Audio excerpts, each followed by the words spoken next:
ইরানের প্রেসিডেন্ট ইব্রাহিম রাইসিকে নিয়ে দুর্ঘটনার কবলে পড়া হেলিকপ্টারটির সন্ধান পাওয়া গেছে বলে বিভিন্ন সূত্রের বরাত দিয়ে দাবি করেছে আন্তর্জাতিক কিছু গণমাধ্যম। উদ্ধারকারী দল বিধ্বস্ত হেলিকপ্টারটি খুঁজে পেয়েছে বলে ইরানের রাষ্ট্রীয় টেলিভিশনের বরাত দিয়ে জানিয়েছে বার্তা সংস্থা রয়টার্স। আর রয়টার্সের বরাত দিয়ে একই খবর জানিয়েছে আল জাজিরা। এছাড়া ব্রিটিশ সংবাদ মাধ্যম দ্য গার্ডিয়ানও এ খবর জানিয়েছে। তবে এ বিষয়ে কেউই বিস্তারিত কিছু জানাতে পারেনি। আদে হেলিকপ্টারটির সন্ধান মিলেছে কিনা তাও নিশ্চিত হওয়া যায়নি।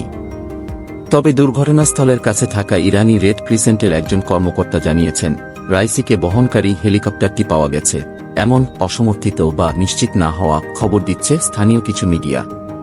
ওই এলাকায় থাকা ইরানের রাষ্ট্রীয় টেলিভিশনের একজন প্রতিবেদক ও জ্বালানি মন্ত্রী আলী আকবর মেহরাবিয়ানকে উদ্ধৃত করে বলেছেন, এ সংক্রান্ত কোনো আপডেট নেই।